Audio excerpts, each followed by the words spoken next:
ठंडे पेड़ के नीचे गोरी कवि और कालू कौवा लाल शरबत लेकर बैठे हुए थे। कालू जी, क्या तुमने लाल शरबत में बेहोशी की दवा डाल दी है? हाँ हाँ, डाल दी है। मैं कोई पागल हूँ जो पक्षियों को मुफ्त में लाल शरबत पिलाऊंगा। यात्रियों, आ जाओ, ठंडा पानी पी लो। यात्रियों, आ जाओ, ठंडा पानी पी लो। गर्मी के मौसम में थोड़े ठंडे हो जाओ। लाल शरबत, स्वादिष्ट स्वादिष्ट लाल शरबत। चिड़िया और उसकी बेटी गुड़िया चिड़िया लंबे सफर के बाद अपने जंगल वापस आई थी। गुड़िया अपनी मम्मा से कहती है, मम्मा, बहुत प्यास लगी है। देखें, वो कौवे पानी बांट रहे हैं। चले, हम वहां से जाकर पानी पी लेते हैं। बेटी गुड़िया, अब हमारा घर ज्यादा दूर नहीं है, हम अपने घर जाकर ही पानी पिएंगे। नहीं मम्मा, मुझे प्यास लगी है, मैं पानी पीना चाहती हूँ और लाल शरबत मुझे बहुत पसंद है। ठीक है, तो फिर मैं भी पी लेती हूँ। दोनों माँ बेटी कौवों के पास जाती हैं। कौवे भैया, एक गिलास कितने का मिलेगा? मेरी बेटी को प्यास लगी है। फ्री में चिड़िया, हम तो आते जाते पक्षियों की सेवा करते हैं। ऐसे कहते हुए कालू कौवा गुड़िया को एक गिलास पानी डालकर दे देता है। तो फिर एक गिलास पानी का मुझे भी दे दें, मैं भी आपको सेवा का मौका दे देती हूँ। हाँ हाँ चिड़िया, एक क्यों, तुम 2 गिलास पी लो, जितना दिल चाहे उतना पियो। गोरी कवि रानो चिड़िया को भी लाल शरबत का गिलास डालकर दे देती है। गुड़िया और उसकी मम्मा रानो चिड़िया जैसे ही लाल शरबत पीती हैं, वो दोनों बेहोश हो जाती हैं। कालू, कालू जी, हमारा काम हो गया। अब जल्दी से इस चिड़िया का सामान उठाओ और हम भाग जाएं। रानो चिड़िया के पास एक पोटली थी जिसमें रानो चिड़िया के सिक्के थे। कालू कौवा वो पोटली उठाता है और गोरी कवि रानो चिड़िया के गले से उसका हार उतार लेती है और दोनों कौवे वहां से भाग जाते हैं। चिड़िया का चुराया हुआ सामान लेकर जैसे ही कौवे घर पहुंचते हैं, तेज बारिश शुरू हो जाती है और कौवों का घर बारिश के पानी से टपकने लगता है। कालू, हमने इतनी चोरियां की लेकिन अपना नया घर नहीं बना सके। अब हम चिड़िया के चुराए हुए सिक्कों से अपना नया घर बनाएंगे। सिक्कों से ही क्यों, हम ये हार भी तो बेच सकते हैं। हम ये चिड़िया का हार भी बेच देंगे। नहीं नहीं कालू, ये हार तो मैं अपने लिए रखूंगी। मैं जब अपनी माँ वाले जंगल जाऊंगी तो ये हार पहन कर जाया करूंगी। बारिश का पानी जैसे ही रानो चिड़िया और उसकी बेटी की चोंच में पड़ता है, दोनों माँ बेटी होश में आ जाती हैं। गुड़िया, हम लूट गई, उन कौवों ने हमें लूट लिया, वो हमारा सामान भी ले उड़े। मम्मा, आपके गले में हार भी नहीं है, वो चोर कौवे आपका हार भी ले गए। मैंने क्यों लाल शरबत पीने की जिद की? ये सब मेरी वजह से हुआ है। नहीं बेटी, इसमें आपका कोई दोष नहीं है। वो कौवे जाल लगा कर बैठे हुए थे, किसी ना किसी को तो उनके जाल में फंसना ही था। चलो अब घर चलें, यहाँ बारिश में भीगने का कोई फायदा नहीं। दोनों माँ बेटी खाली हाथ अपने घर की तरफ उड़ती हैं। रानो चिड़िया और उसकी बेटी का घर बांसों के पास था। चिड़िया ने अपना घर मजबूत बांसों से बनाया हुआ था, इसलिए तेज बारिश में भी रानो चिड़िया का घर टिका हुआ था। रानो चिड़िया और उसकी बेटी गुड़िया अपने घर पहुंचकर सुख का सांस लेती हैं। मम्मा, मैं तो बहुत थक चुकी हूँ, पंख दर्द कर रहे हैं मेरे। हाँ बेटी, थकी हुई तो मैं भी बहुत हूँ। अगर उन कौवों ने हमें बेहोशी वाला शरबत ना पिलाया होता तो हम बारिश शुरू होने से पहले ही अपने घर पहुंच जाती। दोनों माँ बेटी थोड़ी देर बातें करती हैं और फिर सो जाती हैं। बारिश लगातार बरस रही थी। तेज बारिश के कारण कौवों के घर की छत और भी ज्यादा टपकने लगती है। कालू, ऐसा ना हो कि इस चोरी के सामान के साथ साथ हम दोनों भी बारिश के पानी में बह जाएं। चलो, हम रात गुजारने के लिए कबूतर के घर चले जाते हैं। हाँ गोरी, तुम्हारी बात तो ठीक है। आज की रात हम कबूतर के घर गुजार लेते हैं और फिर सुबह जैसे ही बारिश रुकेगी हम इन पैसों से अपना नया घर खरीद लेंगे। कौवा और कवि उड़ते हैं और कबूतर के घर की तरफ जाते हैं। गोरी कवि कबूतर के दरवाजे पर दस्तक देती है। कबूतर दरवाज़ा खोलता है। कबूतर भैया, ये देखो, हमारे पास सिक्कों से भरी थैली है। बस आज की रात आज की रात हमें अपने घर पर रहने दो, सुबह होते ही हम अपने लिए नया घर बना लेंगे। गौरी, तुमने पिछले दिनों मेरा मीठा फल छीना था, इसलिए मैं तुम्हें अपने घर में नहीं आने दूंगा। कबूतर यार, शायद तुम नहीं जानते, अब हम वो भूखे कौवे नहीं रहे, हम बहुत अमीर कौवे बन गए हैं। देखो, हमारे पास इस थैली में ढेर सारे सिक्के हैं। कालू कौवा कबूतर को थैली में सिक्के दिखाता है। इतने सारे सिक्के कबूतर ने पहली बार देखे थे। कबूतर इतने सारे सिक्के देखकर लालच में आ जाता है और कौवों को अपने घर में आने देता है। कबूतर, तुम्हारा घर तो बहुत सुरक्षित है। वाह वाह, कितना सुकून है इस घर में। ना बारिश, ना तेज हवा। मैं तुम्हारे घर में बहुत मीठी नींद सो सकती हूँ। हाँ हाँ बहन जी, आप जल्दी से सो जाएं और लाएं अपनी सिक्कों की थैली मुझे पकड़ा दें, मैं अलमारी में रख लेता हूँ। नहीं नहीं, ये हमारे पास ही रहने दो, यहाँ ठीक है, मैं अपने पास घोंसले में रख लेता हूँ। यार कौवे, तुम कोई काम धंधा तो करते नहीं हो, फिर इतना माल धन कहाँ से ले लिया? मेरे दादाजी की कुछ जायदाद थी पुराने जंगल में, आज ही हम वो जायदाद बेच कर आए हैं। कालू जी, मैं बहुत थकी हुई हूँ। अब अपनी काय काय बंद करो और मुझे सोने दो। गोरी कौवी और कालू कौवा जल्द ही गहरी नींद सो जाते हैं। कबूतर आहिस्ता से कौवे के पास जाता है और सिक्कों की थैली उठाकर अलमारी में रख लेता है। सुबह हो जाती है। बारिश थम चुकी थी। रानो चिड़िया और उसकी बेटी गुड़िया के पास एक भी सिक्का नहीं था जिससे वो अपने लिए खाने पीने की कोई चीज ले सकती। रानो चिड़िया बुलबुल के पास जाती है और बुलबुल से कहती है, बुलबुल बहन, मैं कल पिछले जंगल से आ रही थी कि मुझे कौवों ने लूट लिया। प्लीज मुझे एक सिक्का दे दो। मैं और मेरी बेटी भूखी हैं। हमने तो अभी तक नाश्ता भी नहीं किया। चिड़िया बहन, मैंने भी सुना है जंगल में एक कौवा और कौवी आए हुए हैं जो सभी आते जाते पक्षियों को मीठा पानी पिलाते हैं और फिर बेहोश होने पर लूट लेते हैं। हाँ बुलबुल, हम भी इसी तरह उनके जाल में फंस गई थी। फिर बुलबुल रानो चिड़िया को एक सिक्का दे देती है और रानो चिड़िया वहाँ से चली जाती है। कौवा और कौवी उठ गए थे। कहाँ है कबूतर कबूतर, मेरी सिक्कों की थैली कहाँ है? मैंने तो घोंसले में छुपाई थी। कबूतर रसोई में चाय बना रहा था। चिंता ना करो कौवे, मैंने तुम्हारे सिक्के अलमारी में संभाल कर रखे हुए हैं। मैंने सोचा कहीं रात को कोई चोर चोरी ना कर ले। मैं तुम्हारे लिए चाय बना कर लाता हूँ, चाय पी लो और फिर अपने सिक्के ले लेना। कबूतर एक कप चाय का गोरी कौवे को देता है और एक कालू कौवे को। चाय पीते ही कौवा और कौवी बेहोश हो जाते हैं। कौवा और कौवी तो गए काम से, जब तक ये होश में आएंगे मैं इनके सिक्के लेकर यहाँ से भाग जाता हूँ। कबूतर अलमारी खोलता है और अलमारी से सिक्कों की थैली उठाता है और गोरी कौवी के पास से हार उठाकर वहां से चला जाता है। कबूतर जल्दी जल्दी में तोते के घर जाता है और तोते से कहता है, यार तोते, मेरी बहन ने मेरे लिए कुछ सिक्के और एक हार भेजा है। आप मेरी ये कीमती चीज़ें 2-4 दिनों के लिए अपने घर में रख लो और फिर बाद में मैं ले जाऊंगा। हाँ ठीक है कबूतर, तुम मेरे पड़ोसी हो, मैं तुम्हारी इतनी मदद तो कर सकता हूँ। कबूतर वो सिक्कों की थैली और कीमती हार तोते के पास रख देता है।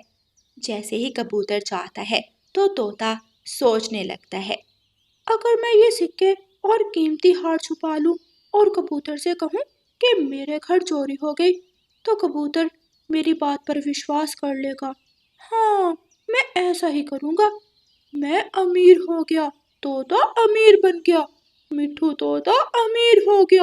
वाह वाह। आहिस्ता से अपने घर से बाहर निकलता है, इधर उधर देखता है और तोता सिक्कों की थैली और कीमती हार लेकर सीधा रानो चिड़िया के घर पहुंच जाता है।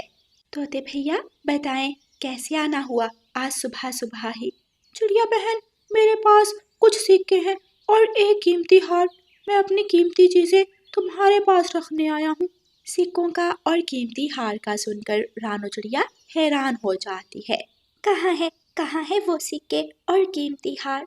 तोता सिक्कों की थैली रानू चिड़िया को दिखाता है और अपने पंख से कीमती हार भी निकाल लेता है। तोते भैया, बहुत ही अच्छा हुआ जो आप ये चीज़ें लेकर मेरे पास आ गए, क्योंकि ये सिक्के और कीमती हार कौवों ने मेरा ही चुराया था।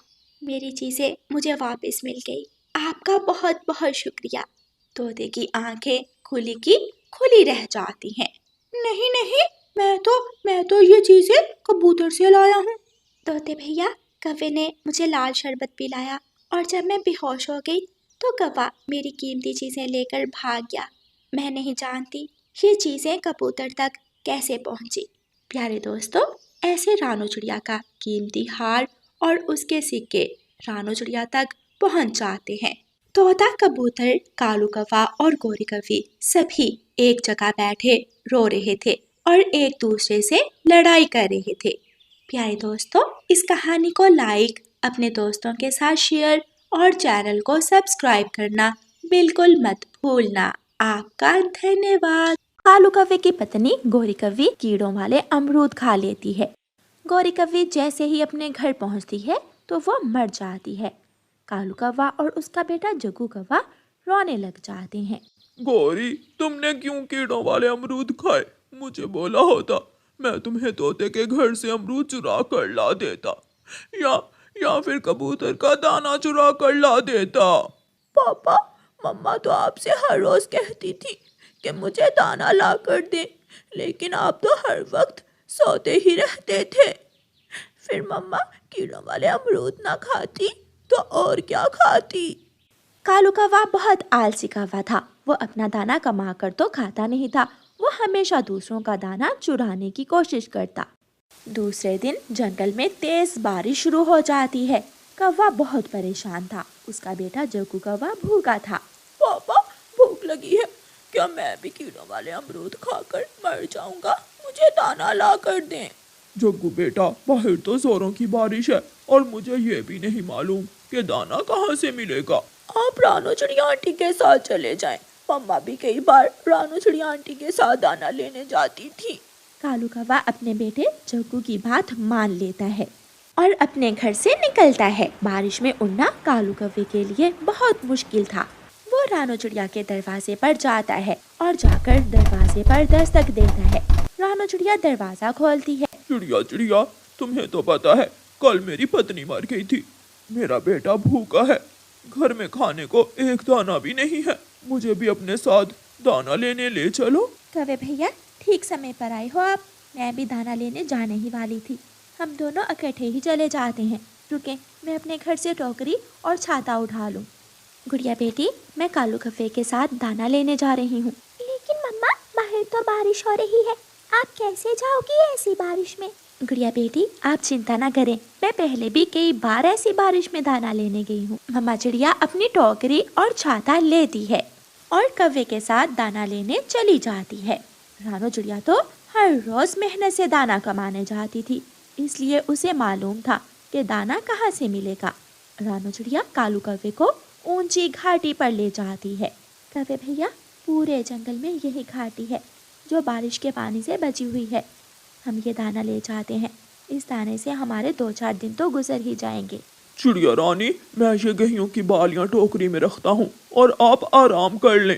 कौवे भैया, ये ले मेरी टोकरी, आप इसमें गेहूं की बालियां रखें और मैं केले का एक पत्ता लेकर आती हूँ। मेरे घर की छत टपक रही है, शायद कोई छेद हो गया है छत में। ठीक है, आप केले का पत्ता ले आओ और मैं ये दाना इकट्ठा करता हूँ। रानू चिड़िया अपना छाता ऊपर किए केले का पत्ता लेने चली जाती है और कालू कौवा गेहूं की बालियां इकट्ठी करता है। अगर ये दाना मैं अकेला अपने घर ले जाऊं तो बारिश के दिन मेरे आराम से गुजर जाएंगे। मैं ऐसा ही करता हूँ। कालू कौवा वो दाना टोकरी में रखता है और चिड़िया के आने से पहले पहले ही वहाँ से चला जाता है। रानू चिड़िया केले के पेड़ के पास जाती है। मेरे पेड़ दोस्त, मेरे घर की छत में छेद है, छेद पर लगाने के लिए मैं आपका एक पत्ता लेने आई हूँ। क्या मैं आपका एक पत्ता ले जाऊँ? चिड़िया रानी, मेरे पत्ते और मेरे फल हमेशा दूसरों की मदद करते हैं। इस मौसम में मैं आपको अपना फल तो नहीं दे सकता। हाँ, मगर मेरा पत्ता आप लेकर जा सकती हो।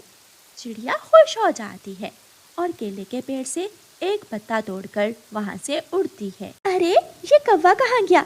ना कौवा है, ना दाना है और ना ही मेरी टोकरी। कौवे, कौवे, कालू कौवे, तुम कहाँ हो? रानो चिड़िया कौवे को आवाजें देती है, लेकिन वहाँ कौन था? कौवा तो कब का अपने घर जा चुका था। शायद कौवा घर चला गया होगा, मुझे आने में देर हो गई इसलिए। चिड़िया अपना केले का पत्ता उठाती है और वापस जाती है। चिड़िया सीधी कौवे के घर आती है और दरवाजे पर दस्तक देती है। कौन कौन है? मैं हूँ कालू। रानो, दरवाजा खोलो और मेरे हिस्से का आधा दाना मुझे दे दो। कौन सा दाना? कौन रानो चिड़िया? जाओ जाओ, मैं किसी को नहीं जानता। कौवे की बात सुनकर रानो चिड़िया हैरान हो जाती है। कौवे भैया, वो दाना मैंने देखा था, मैं ही आपको वहाँ लेकर गई थी। जाओ जाओ, मुझे तंग मत करो और मुझे दाना खाने दो।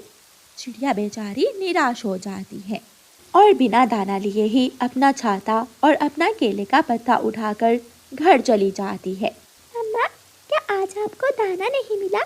नहीं गुड़िया बेटी, क्या बताऊं, दाना तो मिला था, लेकिन वो कालू कौवा धोखे से मेरा दाना लेकर चला गया और अब घर का दरवाजा भी नहीं खोल रहा है। अम्मा, कोई बात नहीं, मैंने तो एक चने का दाना खा लिया है, वो घोंसले से मुझे मिला था। मैं ये केले का पत्ता छत के ऊपर रख दूं, बारिश का पानी घर में आ रहा है। मम्मा चिड़िया अपने घर की छत पर जाती है और छेद के ऊपर केले का पत्ता रखती है। रात हो जाती है और वो रात मम्मा चिड़िया और उसकी बेटी भूखी ही रहती हैं। उधर कालू कौवा और उसका बेटा जग्गू दाना खाकर मजे से मीठी नींद सो रहे थे। दूसरे दिन रानो चिड़िया कबूतर के पास जाती है और कबूतर को कौवे की सारी बात बताती है। मैं केले का पत्ता लेने गई और वो कालू का बच्चा दाना उठाकर भाग आया। चिंता ना करो रानो चिड़िया, हम सब दोस्त हैं और मुसीबत में एक दूसरे की मदद करते हैं। मेरे पास घर में दाना है, मैं दूंगा आपको दाना। फिर कबूतर अपने घर जाता है और एक मकई का भुट्टा लाकर रानो चिड़िया को दे देता है। कबूतर भैया, आपका धन्यवाद, ये मकई का भुट्टा मेरे लिए और मेरी बेटी के लिए काफी होगा। चिड़िया मकई का भुट्टा लेकर अपने घर चली जाती है। कौवा तो कभी बारिश में उड़ा नहीं था, इसलिए बारिश में उड़ने से कौवा थक गया था और उसे सख्त बुखार हो जाता है। हाय हाय जग्गू, मैं मर जाऊंगा। जग्गू बेटा, मुझे तेज बुखार है। पापा, मैं आपके किसी दोस्त को बुला कर लाता हूँ और वो आपको दवा ला कर देगा। हाँ बेटा, जल्दी से जाओ। लेकिन पापा, आपका दोस्त कौन है? मैं किसके पास जाऊँ? रानो आंटी के पास जाता हूँ। ना जग्गू, उसे तो अभी मैंने कल ही धोखा दिया है, वो नहीं आएगी। तुम तोते के पास जाओ। फिर जग्गू कौवा तोते के पास जाता है और तोते के दरवाजे पर जाकर दस्तक देता है। तोता घर से बाहर आता है। अंकल तोते, मेरे पापा को बहुत बुखार है, हमारी मदद करें, मेरे पापा को बुलबुल आंटी से दवा ला दे। बेटा, तुम्हारे पापा बहुत बुरे हैं। अभी पिछले दिनों तुम्हारे पापा ने मेरा अमरूद छीन लिया था। मैंने मना किया तो मुझे बहुत मारा, मार मार कर मेरी टांग तोड़ दी। मैं आपके साथ नहीं जा सकता, आप किसी और के पास जाओ। फिर जग्गू कौवा साथ ही कबूतर के घर जाता है और खिड़की से कबूतर अंकल से कहता है, अंकल कबूतर, मेरे पापा को बुखार है, आप मेरे पापा को बुलबुल डॉक्टर से दवा ला दें। बेटा, तुम्हारे पापा ने पिछले महीने मेरा घर तोड़ दिया था। मैंने बहुत मुश्किल से नया घर बनाया था। बस उसी दिन मैंने फैसला कर लिया था कि अब मैं कभी भी उस कौवे से बात नहीं करूंगा। आप किसी और के पास जाओ। जग्गू कौवा वापस घर जाता है और अपने पापा को तोते और कबूतर की बात बताता है। जग्गू बेटा, वह सच कह रहे हैं। मैंने सारी जिंदगी किसी के साथ कोई अच्छाई नहीं की। अगर की होती तो आज कोई मेरी मदद करता। दरवाजे पर दस्तक होती है। जग्गू भागकर दरवाजा खोलता है तो बाहर रानो चिड़िया थी। जग्गू बेटा, क्या हुआ? सब ठीक तो है? तुम्हारे पापा के रोने की आवाज मेरे घर तक जा रही है। जग्गू जोर जोर से रोने लग जाता है। आंटी आंटी, प्लीज मेरे पापा को बचा लें। मेरे पापा को तेज बुखार है और कोई मेरे पापा की मदद नहीं कर रहा। सब कहते हैं कि पापा बुरे हैं। हाँ बेटा, आपके पापा बहुत बुरे हैं, लेकिन मैं फिर भी आपके पापा को दवा ला कर दूंगी, क्योंकि आपके पापा बुरे हैं, मैं बुरी नहीं हूँ। फिर रानो चिड़िया अपने घर जाती है और बुखार दूर करने वाली दवा लाकर कालू कौवे को पिलाती है। कौवे, याद रखना, पक्षी कितना भी ताकतवर हो, उसे हमेशा अपने पड़ोसियों की जरूरत पड़ ही जाती है। चिड़िया बहन, मैं बहुत शर्मिंदा हूँ, प्लीज मुझे माफ कर दे। कौवा चिड़िया से माफी मांगता है और खुद को बदल